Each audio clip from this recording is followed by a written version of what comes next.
Hi everyone, and welcome to our webinar See the Unseen, How NDR Detects Hidden Threats. We're thrilled that you've joined us to this deep dive into the shadowy world of advanced persistent threats and targeted attacks. My name is Anastasia, and I'm excited to be here with two practical experts from Kaspersky's global renowned teams. They research the most sophisticated threats. They detect zero-day vulnerabilities. They analyze the latest tactics, techniques, and procedures used by intruders. So right here in the studio with me is Dmitry, senior malware researcher from the anti-malware research team. Hi, Dmitry. How are you feeling today? I'm fine. Okay, that's great. And joining us online is Maher, lead security researcher from Kaspersky Great, our global research and analysis team. Maher, I'm really happy that you joined us today. Hello, Anastasia. Thanks for having me. So, as our speakers are real professionals in detecting and researching advanced persistent threats, or APTs for short, we're here today to explore how to identify these kinds of attack and what security solutions are essential to counter them. And a little bit of statistics. Based on the data from the Kaspersky's Anatomy of the Cyber World report from 2025, APTs were number one of all high-severity incidents that companies encountered in 2025, accounting for nearly 1/4 of all such attacks faced by organizations. And speaking about the specific industries, more than 60% of telecom, government, and IT organizations also faced APT attacks. This is probably due to their strategic value as critical infrastructure and data hubs, but anyway, these numbers are still very impressive. And actually, it's interesting to know how these attacks are conducted and what techniques attackers usually use. So, Maher, I know you have some interesting examples from your real life and from your researches. Could you please tell us more about the techniques used by attackers? Sure thing. Again, hello everybody, and thank you for joining us today. And we hope you'll find the sessions informative, and can give you even food for thoughts on how to handle cyber threats really at the network layer this time. My name is Maher again, and I'm a lead security researcher in the global research and analysis team, and we help our clients understand and defend against cyber threats. In my presentation, I'll unveil the different types of channels threat actors use from our analysis, from our threat analysis on the different types of APT groups and cyber criminals. But I'll be focusing more on APT in specific, and the channels used to communicate mainly with their malware. Now, commonly you may find presentations on how threat actors gain initial foothold and how you can protect against those kind of techniques. But to look at the threats from a different angle, I'll go through and explain the common techniques used for C2 communication or command and control communications, how they can hide on the network, and what can we possibly do to detect them. So to do that, let me first explain the APT attack anatomy. And what we mean by this is what are the steps taken by APT groups or advanced persistent threats groups that they use, or the steps taken they use to gain foothold into the network and compromise the network or the environment, and what they do afterward as a result. So the anatomy will look like this way. And of course, we can explain the anatomy in different models or mental models. The one that we are explaining it today, at least in my slide, is the cyber kill chain. And the cyber kill chain is basically what are the types or steps or phases that a threat actor typically go through so they can achieve their objectives, which is eventually either steal money or compromise for data theft or intellectual property and so forth. And typically there are 7 steps or phases that threat actors typically use to achieve their objectives.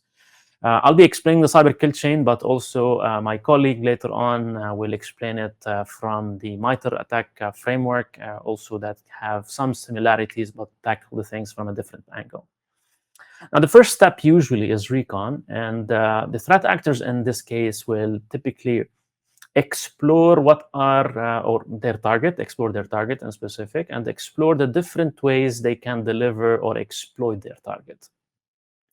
Now, once they identify this in the recon phase, they will aim at weaponization or weaponizing or creating the malicious software or malicious document and the infrastructure used to deliver. In this case, they will create, for example, the malware itself, right? So they will create even the Word document that they can attach, and maybe they will create some exploits and then exploit certain websites that when you browse to it, you will get infected and so forth. Now, once they move on from weaponization, of course, they will go in and use that weaponized document or weaponized malicious software. And for that, they will go in and try to deliver it. Now, they will deliver the malware in different ways. And one of the methods, common methods, probably 80% of the time is phishing.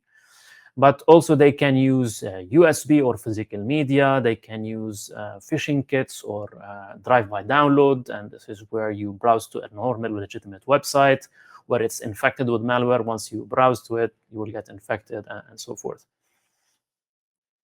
After they deliver the malware, of course, the victim will click on the attachment or the malicious software, and they will trigger a certain set of activities that will lead to the exploitation, and then afterward, the installation of the malware. Now, once the malware exploits the system, meaning it's triggered, it will then try to install itself in a way that can persist on the network. Once it's persisted on the environment and on the network, then it has to communicate back with the master server or the C2 server or the command and control server. So eventually, all these steps will lead to this specific area where they will be able to control your environment or control your computer or the infected machine directly from the internet. Now, there are cases that it will autonomously execute on the network, and it has certain smart rules where it can propagate inside the network. Of course, it needs certain credentials and whatnot. But in the majority of cases, the malware, once it's installed on the infrastructure or the victim device, it will be able to, it has to communicate with the internet. Now, once it communicates with the internet, of course, the last step after the threat actors gain a foothold, they gain remote access through the command channel, then they will do certain activities, also sometimes on the network, sometimes on the machine infected itself, and they will, that's called the actions on objectives. This is where they steal the data. This is where they steal certain financial records, where they do maybe deploy certain ransomware, and so forth. So the actions on objectives is the real intent from there. So when we analyze a threat actor activity or an intrusion, we try to analyze all these different steps. So we try to understand and cluster how a threat actor is working, try to put it with a certain advanced persistent threat versus the other. If we find the actions on objective are really meant for stealing data, then it's potentially a cyber criminal and so forth. Now, of course, in all over these, we will focus on specifically, and at least in my slide this time, I'll focus on the command and control channels because, as I mentioned previously, we want to look at the threats from a different angle this time, not only the initial foothold as we usually do, but I want to look at it from the command and control channel. And for that, I have a common saying that I say implants can hide in the environment, they can hide in the computer machine, but eventually they have to communicate either internally or externally, and externally most of the case over the internet. And that gives us an opportunity here that we can use to detect them or detect the infected machines on the network. So we can try to scope the environment and say, like, these are the machines that are communicated with this malicious infrastructure, and then we can handle it and isolate it from the network. So what I want to do now in the next few slides is go through the rundown of C2 communication technique or the C2 channel techniques that we have seen really from the early beginning and summarize it, and then up to the from the most classic, if I want to say, to the most exotic that we have seen. And the first one here really is the traditional TCP kind of communication. And this is at the network layer, of course. All the network communication or C2 communication go over the network, but sometimes they focus on the network layer, sometimes they focus on the application layer, which is layer 7. Now, in this case, the traditional case is that they use this technique with a direct socket connection. It's really simple, it's reliable because it doesn't complicate things, but it's very noisy. And the threat actors, or at least the defenders, they can identify the malicious ports. Why is that? Because imagine in this case on the screen, I'm putting like TCP port 4444.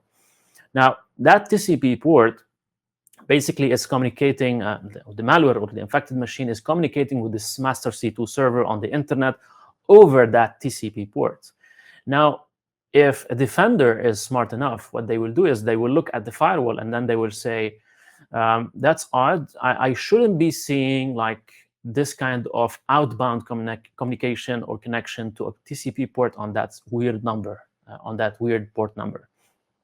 So therefore, it should be somewhat easy if you have the access and the visibility. It should be somewhat easy to identify those weird ports. But of course, threat actors, they can catch up on the defensive measures, and they will switch to a different type of C2 channel. And this is where the second C2 channel that we started seeing back in the days is HTTP and HTTPS. And this is basically it's a different type of, and this is basically a different type of C2 channel that not only works on, of course, on the TCP layer, but also works on the application layer. And this is it's using the HTTP and the HTTPS, and it basically blends in the C2 traffic with the normal web browsing. Because if you know that when you try to browse to any website, basically your client, your browser, is communicating over port HTTP and HTTPS, or the services HTTP and HTTPS on port 80 and 443. So if the threat actors are now moving from a normal TCP port over to a common protocol that everybody is using, then they can blend in the normal traffic. So they can use different types of HTTP verbs, and they can use custom headers, of course. So if you don't monitor HTTP and HTTPS traffic in your environment, then you are probably going to miss on this new level of C2 communications. Now, of course, if you want to detect it, if you are lucky that the threat actor is using HTTP traffic, then if you put the monitors in a certain place, you can or you are able to at least detect that there's unusual communication over HTTP. But if they are using HTTPS, then the traffic is encrypted, of course, and therefore you need to look at, even if you put the sensor and the data is encrypted between the victim machine and the HTTPS server on the internet, basically you can monitor for the unusual HTTPS certificates. Because eventually, even if it's HTTPS, it needs a certain certificate that is not very known, so that's your detection measure. From there onward, we started seeing more unusual type of C2 channels. And the next one is DNS. And DNS is basically a domain name service, and it translates from an IP to a domain, meaning you will not be going to a website and type in the browser the IP address of that website. You will be typing a normal name, human readable name that everybody can memorize, of course, like Kaspersky.com. So therefore, in this case, since DNS traffic is even legitimate, like the HTTP and HTTPS services, in this case, what the threat actors will do once they exploit the system, the malware will communicate with the C2 server over this DNS port or DNS service to the internet. When you look at the traffic, you will see, like from a high-level perspective, you will see that it's a normal DNS communication. But if you look closer, are all the machines on the network communicating with the internet or to the internet over the DNS, it shouldn't be the case. Typically, in a corporate environment, the DNS should be communicating only internally, and only one server should be communicating with the internet, or the router, even the gateway.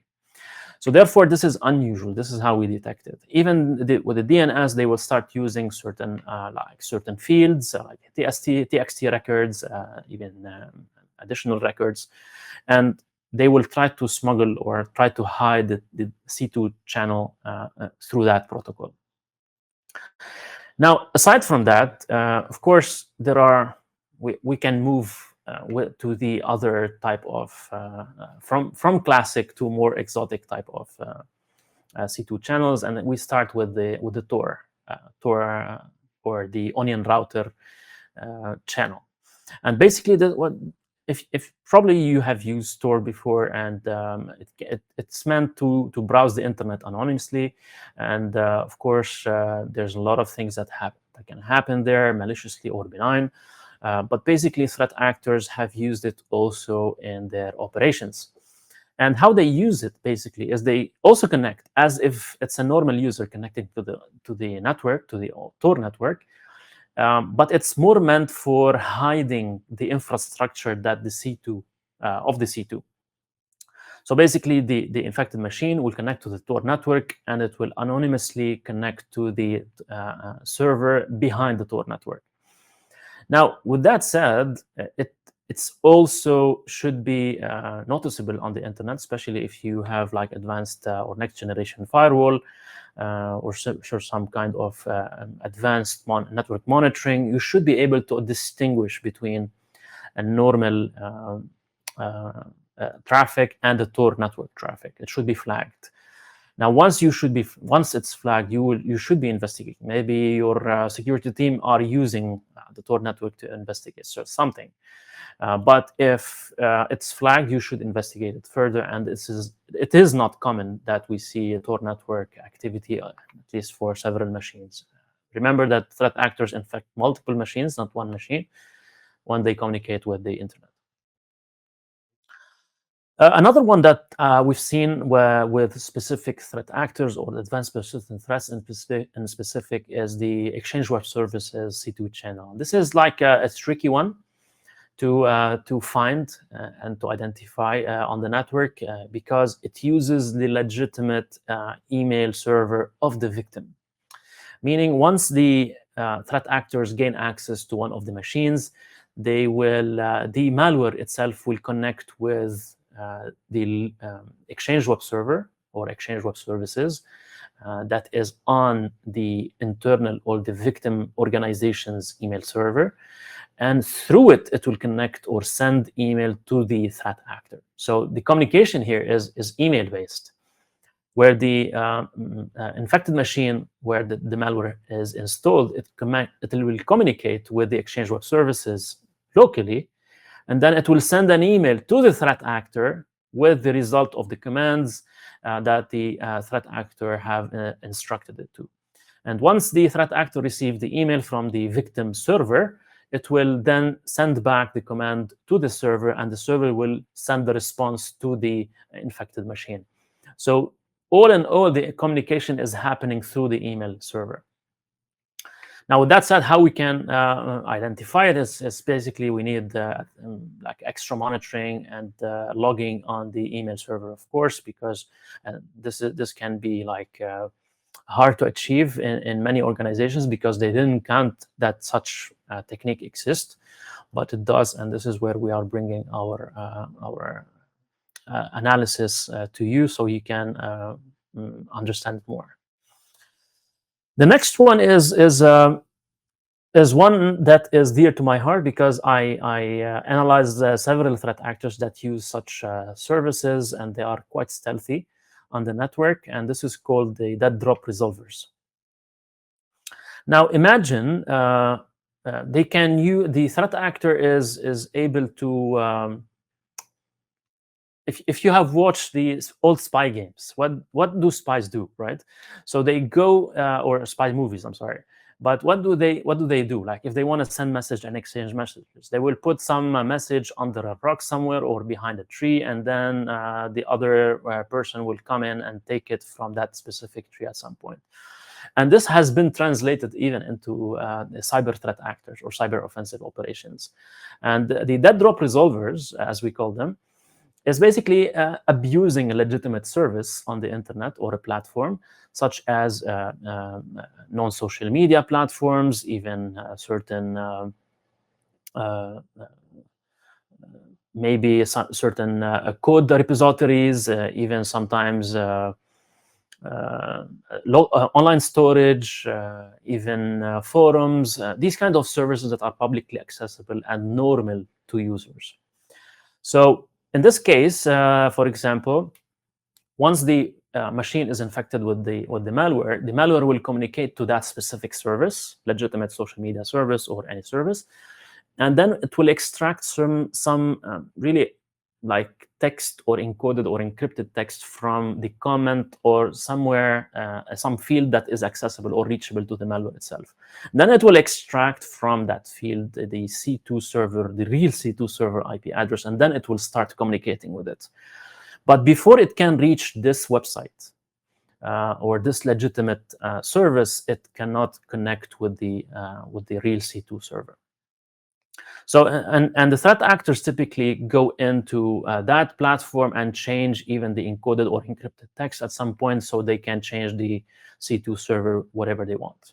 To give you a rough example on this, this is one of the DDRs or dead drop resolvers on YouTube, and as you can see, we have some encrypted, some legitimate page on YouTube, where in the comment, the threat actors have really encoded or inserted certain encrypted text, and the malware will go into that comment section, extract the text, decrypt it, and then it will have the real C2 IP address, and then it will connect to it at later stage. So not only with GitHub or GitLab, but also we have seen it in Reddit, and even you can expect it to be seen in different new platforms, even that weren't there in the beginning. So any place or social media platform or publicly accessible service that can host a comment or host a place to write certain code that can be accessible to the threat actor and the victim alike, this can be used as a dead drop resolver. Now, moving to another one that is also interesting, that is the peer-to-peer or internal C2 infection. And basically, the threat actor in this case, instead of communicating to with all the machines, the infected machines inside the internal network to the internet, they will specifically install one variant of the malware inside the organization that is meant for C2. So the malware is two sections or two parts, one that is server side, one that is client side or victim side. And they will install the server side on a machine inside the organization that doesn't restart often. And once they have it there, all the infected machines inside the organization will connect to that specific internal C2 server, and the threat actor will connect remotely to that specific internal C2 server, instead of making it look like everybody is communicating with the internet to a specific server. And this one here is a bit tricky as well, because now you are infected, but if you don't have local internal visibility of over your infrastructure, you will not be able to distinguish or identify that there's some internal C2 server or some internal infections happening, and so forth. So it will still blend in to some extent. It will be harder to detect. Now, of course, the common protocols like SMB or even custom peer-to-peer implementations do exist with these kind of channels, but eventually they will all communicate internally. Network traffic analysis is really critical in this case, specifically once you have a tap in your organization over the switch or span port, maybe it will allow you to detect these kind of things. Another one that is also interesting, I think, is the use of steganography. And steganography is hiding in plain sight. And hiding in plain sight means if you have an image, you can hide, or threat actors were able to hide data inside that image or that photo. Even it can be a video, even it can be an MP3, these kind of media that is accessible to everybody. And once they hide the data inside that photo, they only know how to extract the data. Of course, as analysts, we also, when we analyze the malware itself, we understand how it works, and we identify how they extract the data and how it connects to the internet as well. So basically here, the malware, once it's infecting the machine or compromise the machine, they go into a public website, maybe controlled by the threat actors, maybe not. They download a photo, and inside that photo, they will extract the C2 IP address, and then they will put the results inside that photo, will send it back to one of the servers. It could be a normal server or a storage server. And then the threat actor on the other side, they will extract the response from the photo itself that is hidden. And this is basically hiding even the communication further, because it's communicating over photos. You cannot see for real, like, what's happening, what is it stealing, what is it sending, how is it communicating, and whatnot. So you need special methods to do that. Sorry, Maher, just one quick question. You said that there was a switch between the traditional techniques and channels, right? You said about HTTP, HTTPS, DNS, and the switch to more exotic ones like DDR and so on and so forth. So could you please explain why it happened? So what's the reason? Yeah, that's a good question. And typically, I think the reason is because threat actors were using something in the beginning. And then once they identify or they find out that defenders are really detecting these techniques, they try to switch to something else. They try to hide in a different way. So therefore, they switch from the classic, like the TCP, as we mentioned early on, to the HTTP and HTTPS, and even they move to DNS, Exchange Web Services, DDR, so they can stay stealthy and hidden in the communication channel. Because remember, at the end of the day, they want to remain as stealthy as possible. They want to communicate with the infection for a long period of time. So they want to use different methods of communication channel to stay below the radar. TCP, of course, many have caught up with these techniques. They started using HTTP, HTTPS, but even that was being detected. So they tried to switch to different techniques. Of course, not everybody use these techniques or advanced techniques or exotic techniques, as we call them, but it's there. The advanced ones, of course, the APTs will use different types of advanced exotic channels. In terms of steganography, again, Sliver, there's one of the C2 frameworks that my colleague, again, later on will explain it. It used TCP, but it's also using steganography for C2 communication.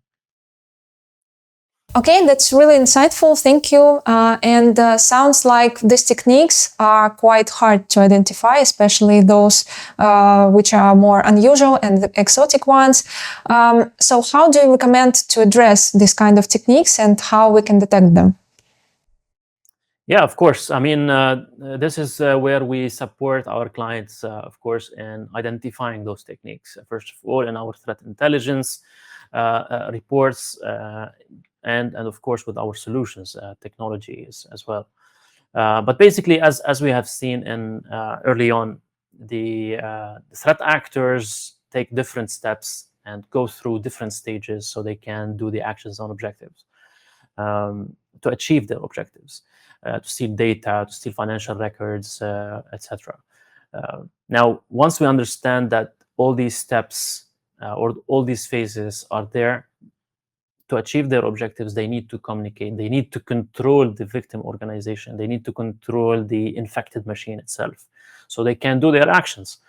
And therefore, if we monitor the unusual or the abnormal, if we know the normal activities inside our organizations, then we can find out the abnormal ones, of course. Now, it sounds simple, but it's hard to achieve if you have no clue how to do it. Of course, we are telling, from one angle, we are telling you in our threat intelligence reports that the threat actors, this campaign is using this technique and whatnot, so you should be looking at it if you care about detecting that kind of threat actor or advanced persistent threat. But also, we can use our solutions and technologies, of course, to support you in detecting those kind of threats and monitor for those kind of unusual activities. But eventually, you have to acknowledge that it's not one single silver bullet that can really achieve all the cybersecurity or can secure all your environment. Of course, security is a layered approach. Defense in depth is important and critical. So we have to emphasize it really hard that there's no single detection or security control that can really be leveraged. It's a complement. They all complement each other's. So effectively, if we put on the endpoint side a good endpoint protection or EDR solution, we can definitely work on it from the endpoint side, but we eventually, as we have seen, all malware or the majority of malware need to communicate with the internet. So we have to monitor with the network security solution or network monitoring solution that can detect the communication, at least, the threat actors use to communicate with their malware. But again, my colleague in the next session we will go through one of our solution, Kata. And Kata is the Kaspersky way of detecting and monitoring for network level based attacks. Not only the C2 communication, but also the actions on objective, scanning the internal network and whatnot. And with that, that's all I have for you. I hope it was informative, and I look forward to hearing your questions if you have later on. Anastasia? Yeah, thank you so much, Maher, for this information. It was really insightful and interesting. And I just wanted to add that you mentioned Kata. Let me just quickly introduce our product and explain what it is. So Kata, or Kaspersky Anti-Target Attack, is a comprehensive NDR solution which successfully combats all the network-based threats.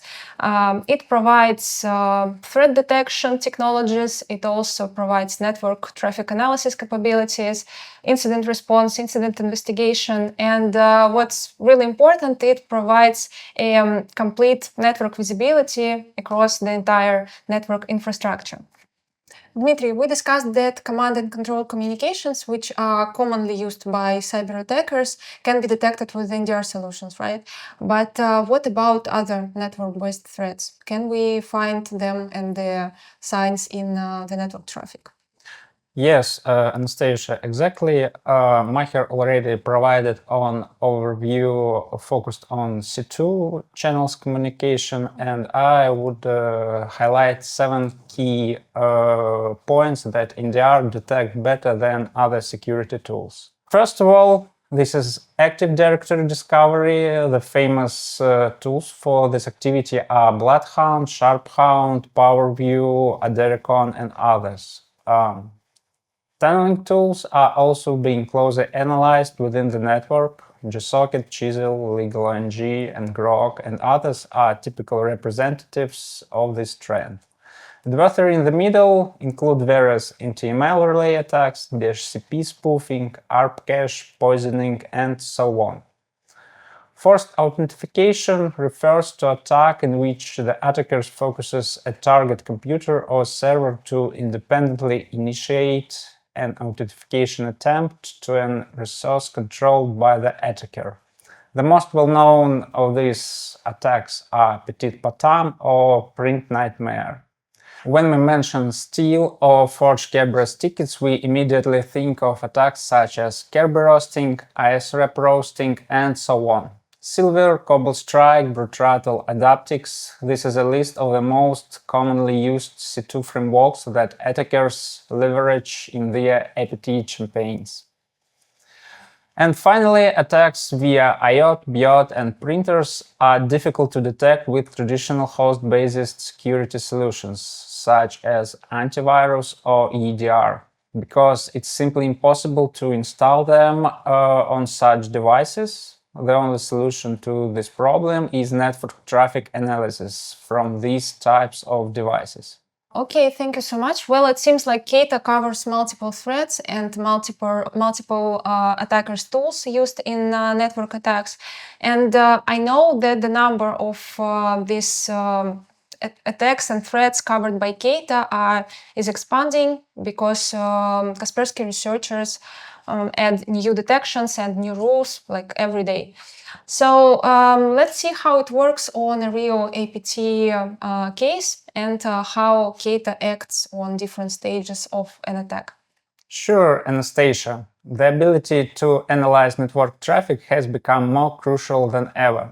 According to statistics from our threat intelligence portal, every attacker uses network utilities in their attack. Using the example of different stages of a cyber attack shown on the slide, typical of APT41 will demonstrate how NDR enables detection of attackers' activity. So let's get started.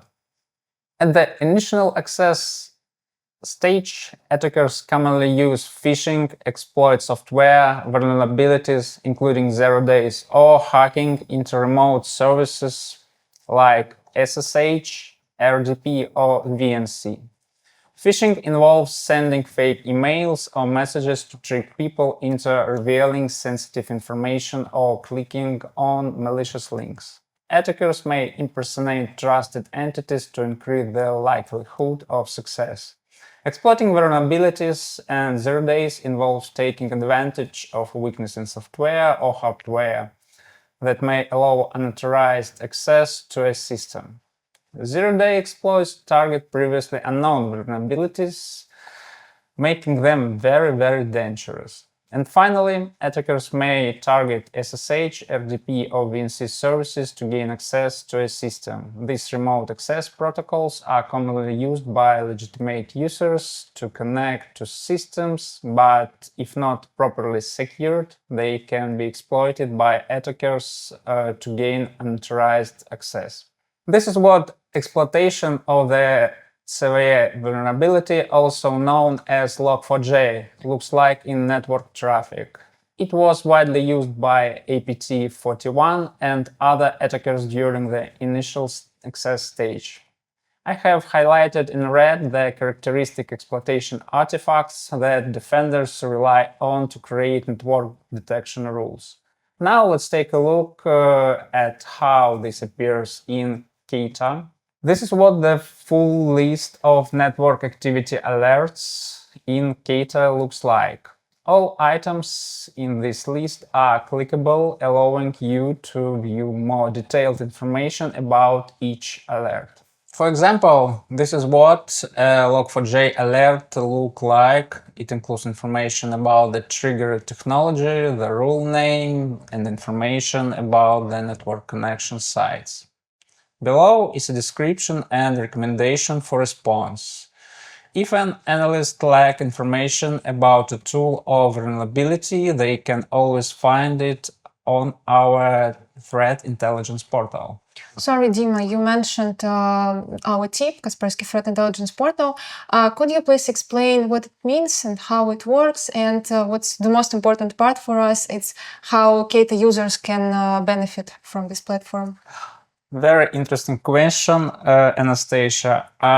For me, TIP is like Wikipedia for the information security field. On this resource, we have gathered the most useful information about current threats and attackers, track the worldwide threat landscape in real time, and apply coverage of it with our products. Let's move on to persistent stage. Attackers use a variety of tools and techniques to establish their presence and maintain access to the compromised network. Basically, attackers need a way to talk to the computers they have hacked. C2 and exploitation frameworks help attackers keep in touch with compromised system, allowing them to run commands, collect information, and manage the hacked network remotely, just as Maher mentioned earlier. Tools for remote access like TeamViewer or AnyDesk also allow attackers to control the compromised system interactively, enabling them to perform actions such as exfiltrating data or installing additional software or malware. During the persistence stage, the attackers used the Slivers C2 framework. Keita not only detected the agent's network activity using IDS technology, but was also able to extract the agent sample itself from the traffic and analyze it using anti-malware technology. Let's take a look at what the detection card for this technology looks like. And here it is. If necessary, the analyst can obtain additional information about the sample by following the link to our TIP portal. There you can find out which tool this sample belongs to, as well as which attackers groups use it. Well, let's move on to the next stage of our attack.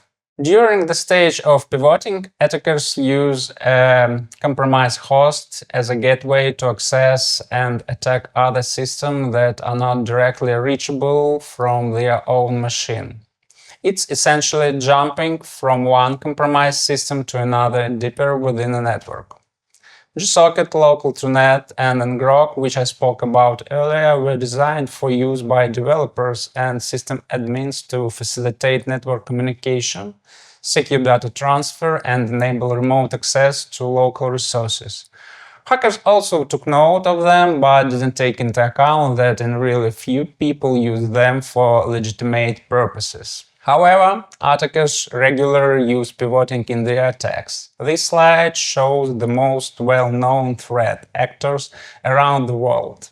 In the Keita, pivoting activity is detected using suricata rules. Examples of triggered alerts are shown on the screen. An attentive viewer might have a question: what is the difference between IDS and NDR IDS technologies? The answer is quite simple. IDS technology rules are aimed at network activity that often occurs at the perimeter of an organization network, so-called north-south traffic. And NDR IDS technology rules primarily detect attacks inside the internal network, so-called east-west traffic. Keita can successfully detect attacks inside the organization network and at the perimeter. There have been no significant changes in discovery over the last years. Attackers here still use Nmap to scan the network and LDAP to obtain information about users, computers, group policies, and so on. Keita easily detects the activity of discovery tools in the network. The slide shows examples of alerts triggered by Nmap and Bloodhound activity. If necessary, the system analyst can export the full session in which the alert was triggered for more detailed analysis. On the slide, we see the data that the attackers obtained using by Bloodhound. And now we move on to the most interesting part: lateral movement and privilege escalation. The majority of computer systems in use today are based on the Windows operating system and Active Directory for managing user accounts, permissions, and resources. Over time, hackers have developed various techniques for moving laterally within a network, such as using compromised credentials, exploiting vulnerabilities in network services, and so on. However, due to the widespread use of Windows and Active Directory, defenders have had the opportunity to study and understand these lat-move and priv-esc techniques. As a result, many detection mechanisms and security controls have been developed to identify and prevent unauthorized lateral movement and privilege escalation within a network. This means that for most of the known hacker techniques, there are established methods for detection and mitigation. In essence, the prevalence of Windows-based systems and Active Directory has led to a situation where defenders are well equipped to detect and respond to the tactics commonly used by hackers. Cap bursting activity is detected by Keita using our new network anomaly detection technology. Let me explain how it works. All important traffic parameters analyzed by the sensor are indexed and stored in the product's internal storage. When we construct a special SQL query, those conditions are characteristic of a particular attack or malicious activity. If such activity has occurred, the query results will allow us to see the sessions in which this suspicious activity was detected. We have also provided the ability to flexibly configure key query parameters using variables so as to identify only truly suspicious activity and exclude legitimate traffic. Exactly, Dima, and also you mentioned our network anomaly detection technology in Keita. I just wanted to explain that this technology is our brand new engine in Keita, which was introduced in the latest Keita 8.0 release. And what's really game changing in this technology? So it analyzes only the main protocols used commonly in cyber attacks, such as, for example, DNS, HTTP, Kerberos, etc., instead of analyzing the whole network traffic, as usually this type of technologies do. As a result, it significantly improves detection rate. It also helps prevent alert fatigue, and of course, it reduces false positives, which is a really important part. Before we move to the next stage, just a quick reminder for our listeners that if you have any questions, you can write them down in the chat, and of course we will answer them during the webinar or maybe afterwards. So Dima, please go ahead. Yeah. In addition to Kerberosting, the attackers performed an exploitation of the vulnerability, also known as the Petit Patin attack. Petit Patin allows an attacker to force a victim to authenticate to an arbitrary machine controlled by the attackers without any user interaction. As you can see, this action also did not go unnoticed. Exfiltration is the final stage of our attack, where attackers try to gather as much as they can to later use or sell. Keita detected data exfiltration using the network anomaly detection technology I mentioned earlier. Additional context that the data was being uploaded to a Dropbox storage was provided by our new technology called CASP. Yes, and speaking about CASP, this technology is called in Keita shadow IT detection. So, and I just wanted to comment here that this technology allows to detect the unauthorized use not only of Dropbox but also for more than 5,000 more other services like iCloud, Google Drive, Mega, etc. Here is the current status of TTP's coverage by our product. My colleague and I don't intend to rest on our laurels and work daily to ensure the completeness and expansion of major attack matrix coverage in terms of network detection for Keita. In the right corner, I have added a QR code that leads to an interactive version of the worldwide threat landscape.